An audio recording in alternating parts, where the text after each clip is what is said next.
secretar más progesterona. Entonces yo puedo decir, no lo voy a quitar al día 7, lo quito al día 8. Entonces ya al día, ya no voy a inseminar al día 9, sino al día 10.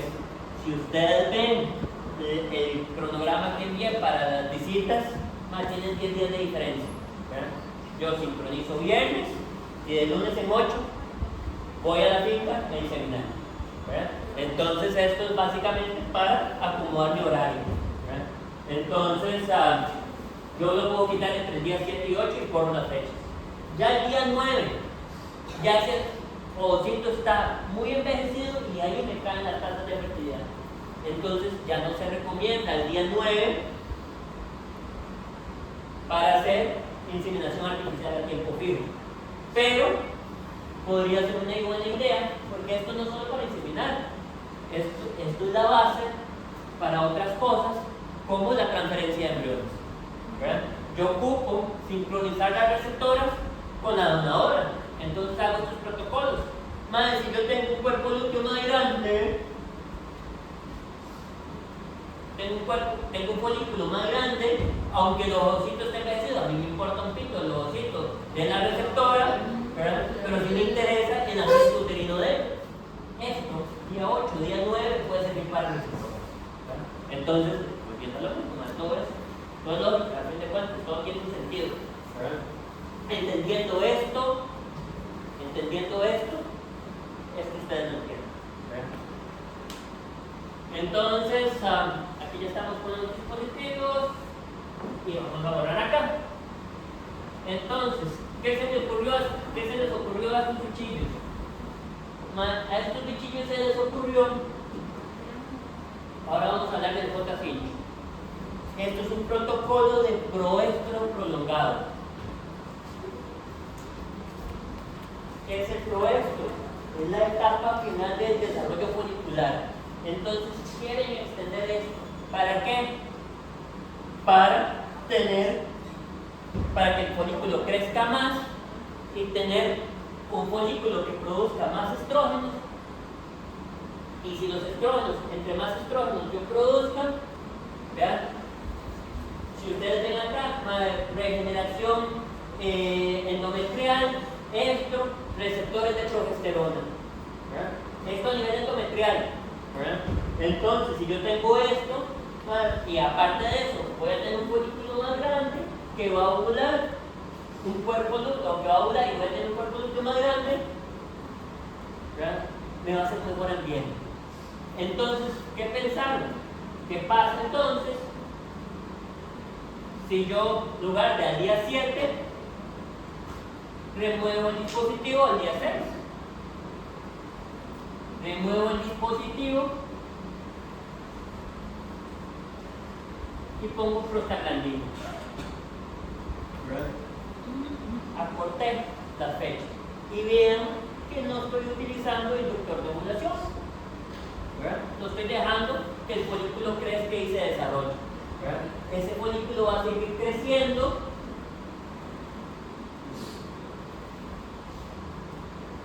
más o menos. Podríamos hablar que el día 9 podría estar inseminando y podría hacerlo. Hay dos maneras de hacerlo: observo celo y insemino contra observación de celo, igual AMPM, o si no, insemino al día 9 y pongo GNRH a la hora de inseminación para causar la inducción a la ovulación. Básicamente, ¿qué era lo que decían aquí? Profe, pero eso que me explicando es el J-Finch. Es el J-Finch. Pero no es que no lleva dispositivo de producción. ¿Cómo? No es que no lleva dispositivo. Sí, No, no se lleva. el J-Finch sí. Pues ahí está, por estos lugares, a las 72 horas están inseminando.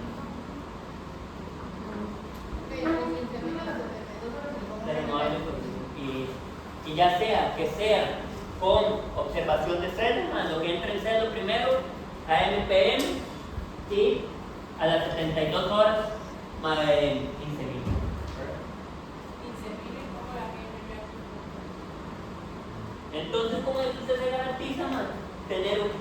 folículo más grande que va a producir más estrógeno y eventualmente se va a convertir en un cuerpo lúteo más grande.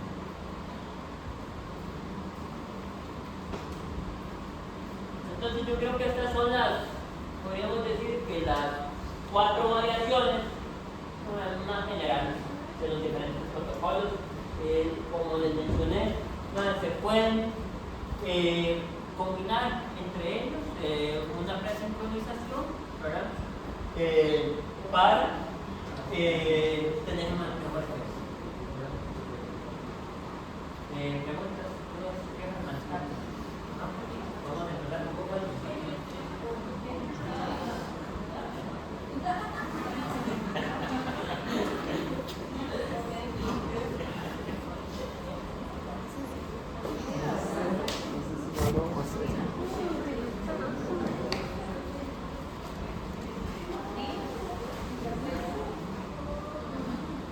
bueno, y ahí está el artículo de la leptina, ¿verdad?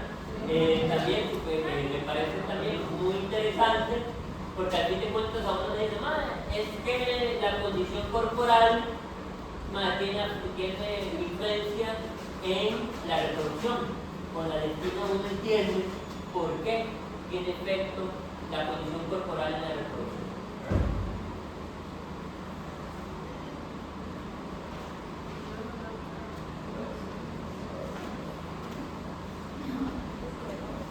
Creo que eso que vimos es lo más denso, eso ya es más ligero.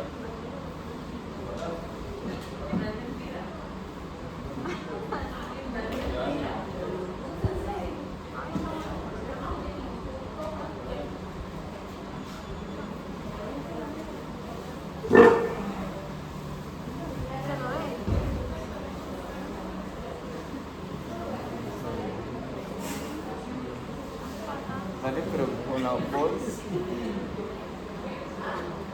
No, con la bolsa hubiera recogido eso.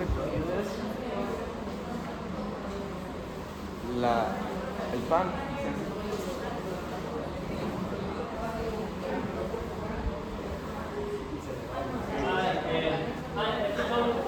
Estos son un grupo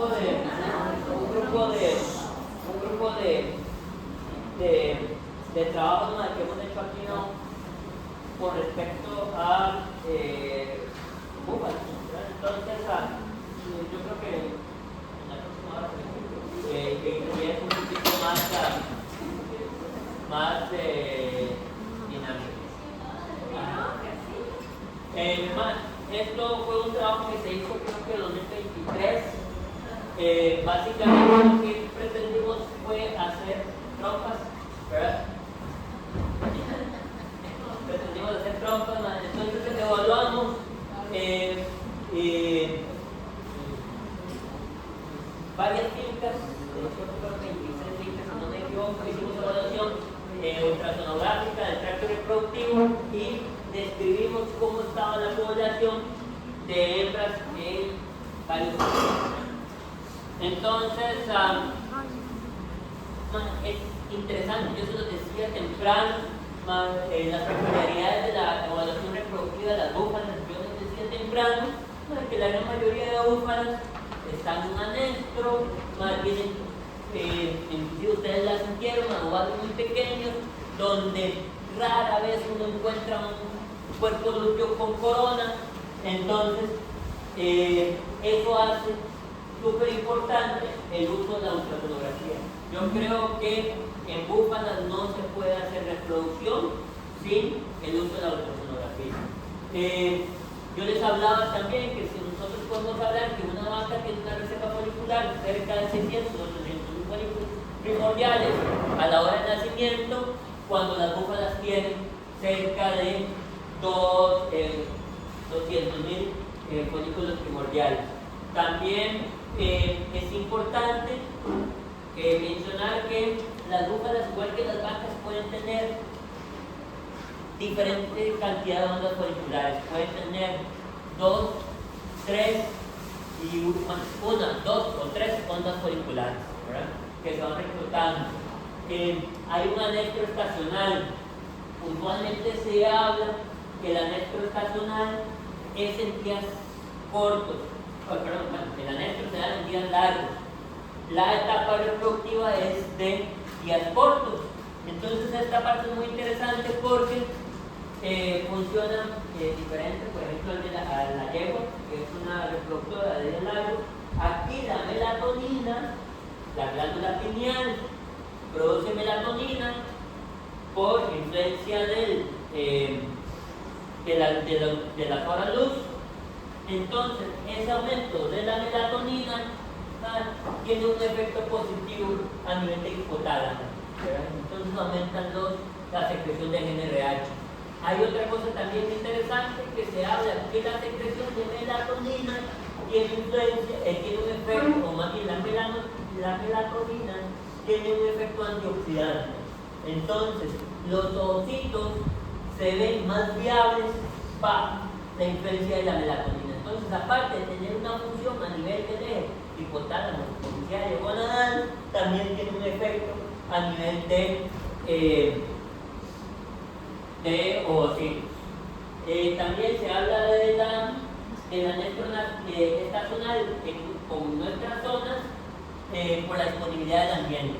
Y otro tema, como yo les decía temprano, el tema del estrés calórico, ¿verdad? Entonces, acá las búfalas no se preñan en febrero, marzo y abril.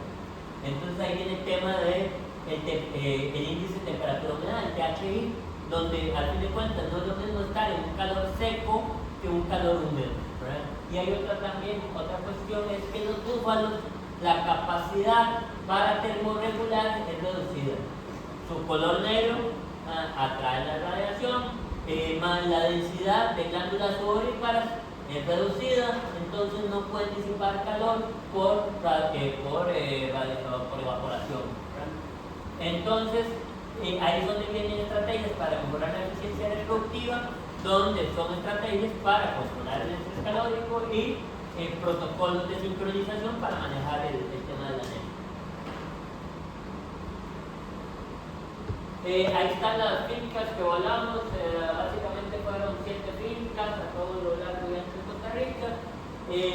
Vean, ahí estamos hablando, bueno, de las temperaturas máximas y mínimas de cada una de las fincas, los promedios, las lluvias, con eso calculamos el DHI de las fincas para los meses y vean qué interesante.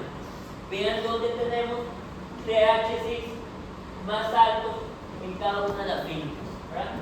En los meses de febrero, marzo y abril, donde usualmente no se prenden. Vean que los DHI más bajos están para septiembre, octubre y noviembre, que es donde usualmente se están preñando los bichos, ¿verdad? Entonces ahí hicimos,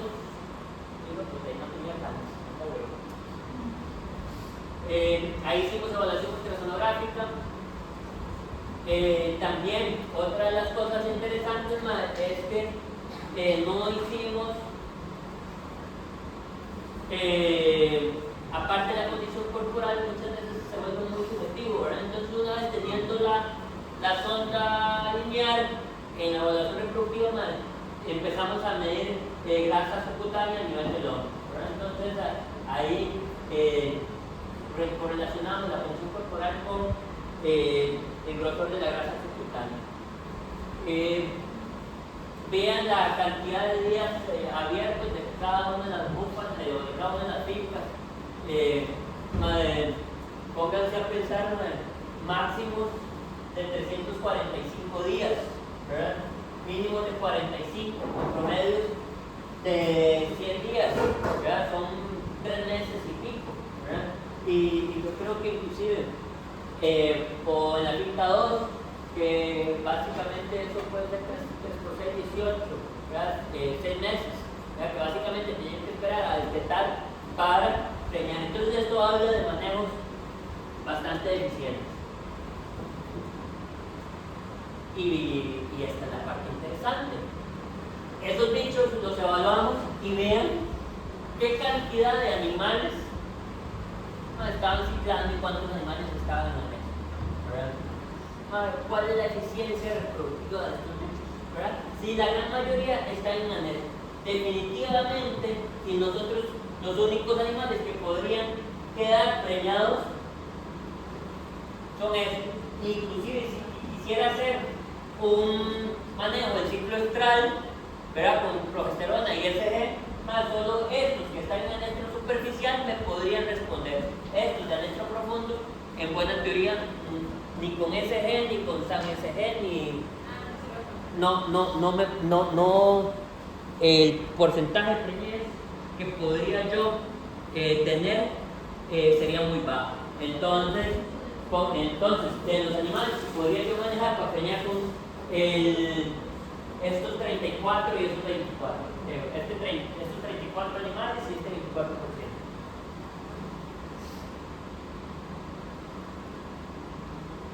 Entonces, bueno, esto es tabla de 2. Aquí yo estoy correlacionando la condición corporal con el riesgo para tener cuerpos de otros. Evidentemente, entre más arriba la condición corporal, entre más arriba la cantidad de grasa dorsal, mayor cantidad de cuerpos de otros. Y esto es la frecuencia de concepción que tenemos en los animales que se evaluaron a través del año. Volvemos a lo mismo. La gran mayoría de animales se preñan en septiembre, octubre, noviembre, diciembre.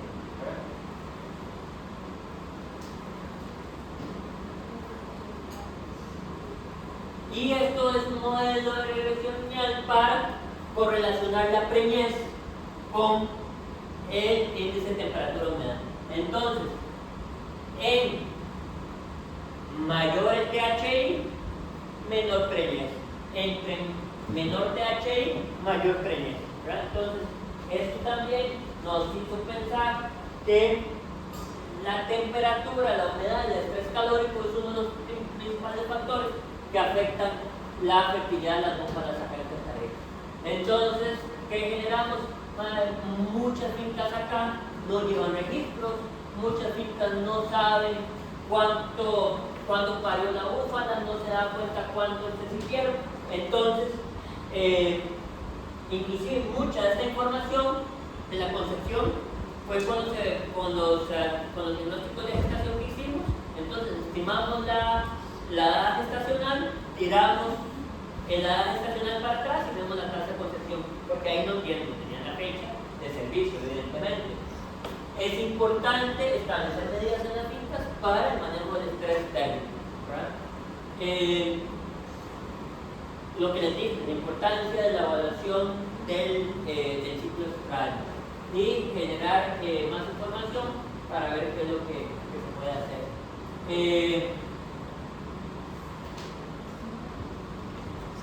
Bueno, y otra cosa importante, también la medición de la función corporal con el parámetro de grasa dorsal es muy interesante, ¿verdad? Y es una buena herramienta.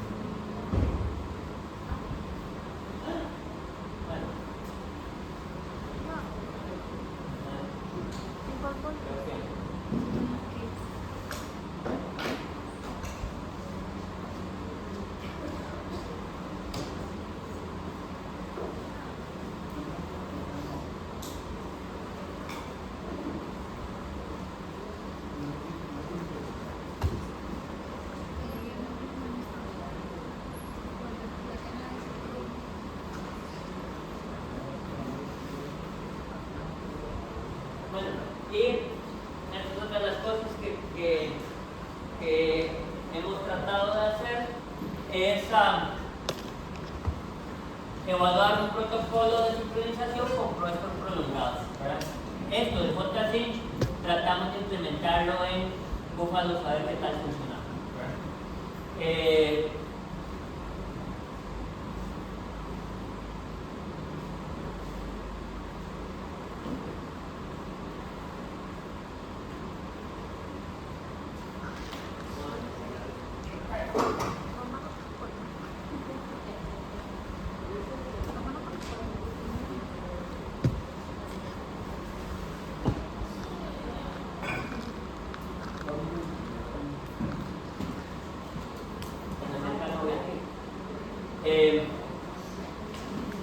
Entonces,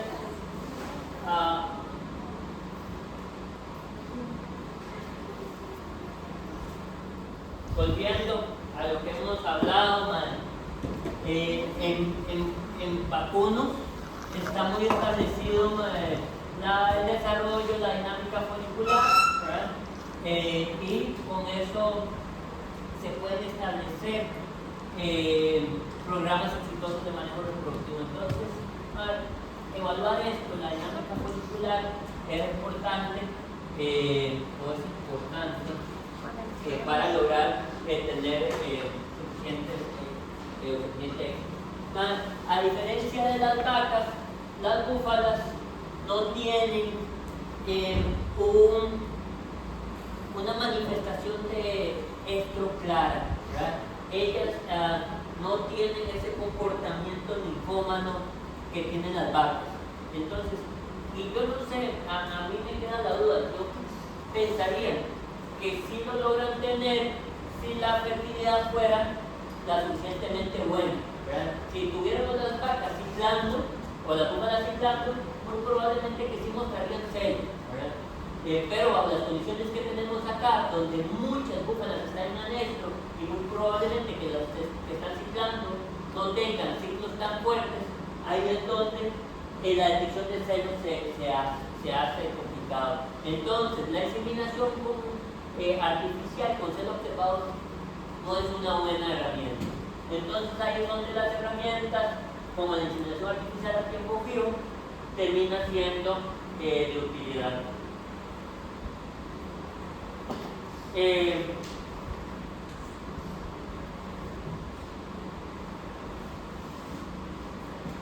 Usualmente se habla que la fertilidad es baja con la IATF, ¿verdad? Entonces ahí es importante también escoger el protocolo y son también de los datos que hemos logrado generar. Entonces planteamos el problema, quisimos utilizar protocolos del manejo del ciclo estral para sobrellevar la estacionalidad, para sobrellevar ese anestro. Como les dije, las terapias hormonales en bovinos y también en vacunos y en ovalinos están pensadas en controlar el desarrollo nuclear y el desarrollo folicular. ¿Y qué más? Bueno, entonces pensamos en el proyecto prolongado como una alternativa para mejorar esa fertilidad. Entonces ahí está el objetivo. Entonces, la descripción de la población de estudio, igual que en el estudio pasado, hicimos ultrasonografía de todos los bichos. Acá, por cosas de la vida, no aparecieron las hormonas, entonces tuvo que ya dejar este proyecto de investigación, se terminó de hacer para convertir en un proyecto de extensión y de investigación. Entonces ocupamos también generar premisas. No era solo generar información, decir, nos dimos cuenta que el protocolo no funcionó y todas las búfalas quedaron vacías. No, teníamos que garantizarnos de que quedaran búfalas preñadas. Entonces describimos la población, hicimos evaluación reproductiva, aplicamos en las búfalas que estuvieran ciclando, ¿verdad?, el protocolo de evaluación o el protocolo de proceso prolongado y vimos la tasa de respuesta, el porcentaje de concepción y el porcentaje de concepción de acuerdo a los tratamientos. Entonces comparamos un protocolo convencional con un protocolo convencional con SG y metimos el de proceso prolongado. Entonces ahí hicimos un ultrasonido, acá a la izquierda hay un cuerpo lúteo, aquí tenemos un cuerpo lúteo, aquí tenemos folículo, ¿verdad?, y medimos esos folículos para ver si estaban en el superficial o en el profundo. Esto que está aquí abajo son placentomas, en donde encontramos búfalas preñadas. Entonces con la medición de los placentomas también determinamos la edad estacional. Ahí están los tres protocolos que utilizamos. Si ustedes ven acá, este es el protocolo. del proestro prolongado, ¿verdad? Pusimos el dispositivo, el benzoato estradiol, removimos el dispositivo al día 6, pusimos prostaglandina y al día 9 pusimos el RH y inseminamos. Ese fue el primer protocolo. El segundo protocolo que utilizamos fue el convencional con citrinato de estradiol, y el tercer protocolo para garantizarnos las preñezas fue el convencional con SG.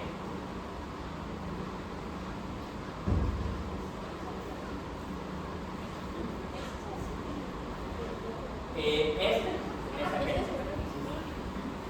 el protocolo, es el de votación del protocolo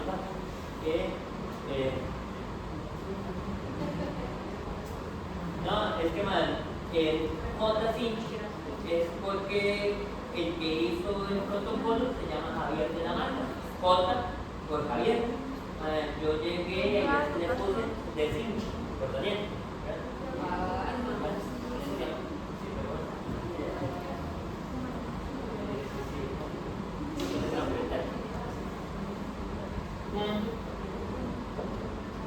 Entonces, en la evaluación de la población,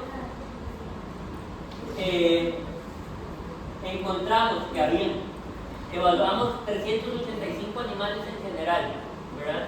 De los 385 había 79 ciclando, que si fuéramos estrictos eran los únicos animales que se podían haber trabajado, ¿verdad? Si quisiéramos ser un poquito flexibles, podríamos haber agregado, ¿no? O agregamos los 100 animales que estaban en la muestra superficial. Definitivamente no se trabajaron los 96 que estaban en el anestro profundo y no se trabajaron en el pequeño. Entonces vean qué interesante. Bueno, solo un 20% podemos haber trabajado. Solo esto y este podemos haber trabajado, esto es lo que están primero, y se escapa un 25% de la población, que inclusive que si nosotros eso lo aumentamos un poquito más, es un 33% de los animales que están vacíos, ¿verdad? Que no se podían haber trabajado. Solo un 33% estaban en condiciones ideales y un 33% se podía hacer que pasaran el conejo.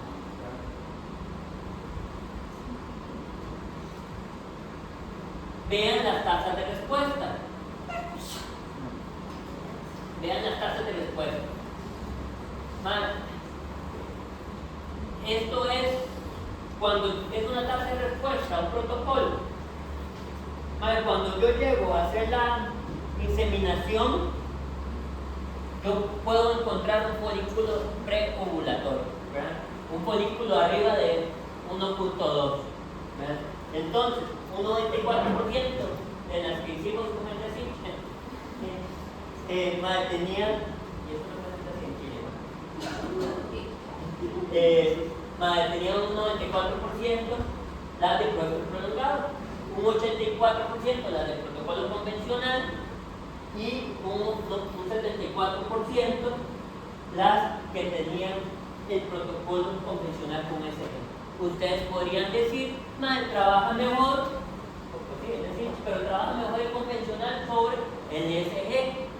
Aquí hay que tener cuidado con la interpretación de esta información, porque acá con el SG metí los animales que estaban en la alerta superficial y acá metí los animales que estaban ciclando. Entonces evidentemente van a responder mejor, ¿verdad? Porque están en mejor condición. Pero bueno, por temas de presupuesto se tuvo que hacer así. Vean la cantidad de animales que se preñaron, porque a pesar de todo, una cuestión es la tasa de respuesta. Cuando yo encuentro un folículo preovulatorio de buen tamaño con la preñez, vean que la tasa de concepción, o el porcentaje de concepción, el que preña más fue el deshinche, el de proestro prolongado, seguido por el DSG y después sigue el convencional, ¿verdad? Entonces, a pesar de que estas respondieron mejor, todavía no están en condiciones aptas, a pesar de que están ciclando, su fertilidad no es buena. Entonces acá es donde yo ya termino concluyendo que las búfalas sí o sí en Costa Rica ocupan la utilización de la ASF, o al menos que estén ciclando muy bien. Es vacilón porque hemos visto búfalos en condiciones altas. Por ejemplo, en Zarcero he visto búfalos con ovarios del tamaño de vaca, que es usualmente raro ver donde darían alfaro. Después he estado inseminando unas búfalas en el área de venados en Carlos, que no deja de ser una zona media alta, media fresca, también ovarios grandes, ¿verdad?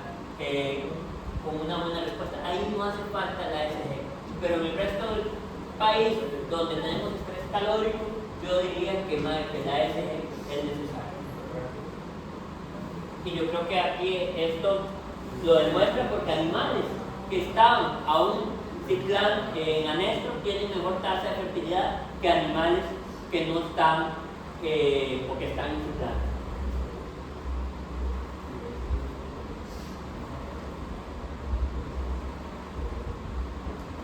Bueno, esta es la gráfica de esto.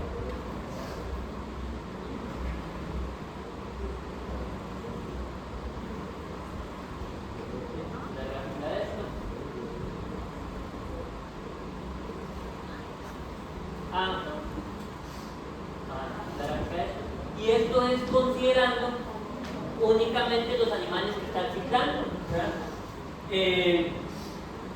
También con el convencional con SG, se utilizó en animales que estaban ciclando, el convencional, y aquí le gana el convencional con SG, aún en los animales que están ciclando. Entonces esto refuerza la necesidad de la utilización de SG en animales, en búfalos en general. Y vea esto en los animales con anestro. Aquí sí tenemos el D5 metido en los animales que están ciclando. Aquí no lo metí, porque en buena teoría uno de los requisitos para utilizar protocolos de proestro prolongado es que sean animales ciclando.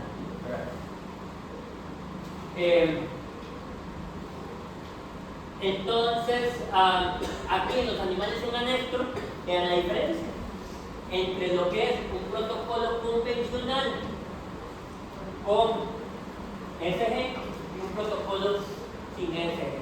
Varía mucho la tasa de efecto o el porcentaje de la tasa de efecto.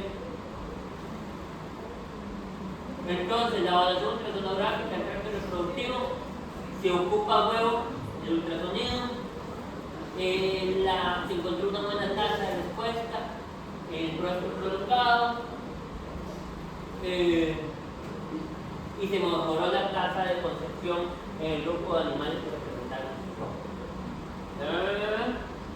Y bueno, el uso del ESG, lo que les venía diciendo, es necesario para obtener mejores porcentajes de concepción.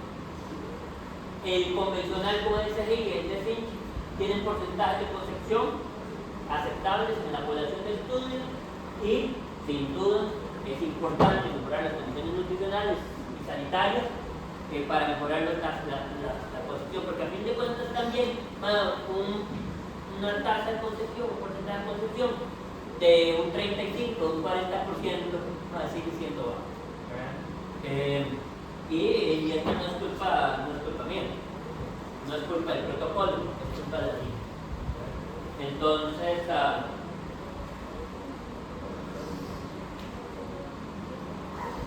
y ya yo creo, preguntas.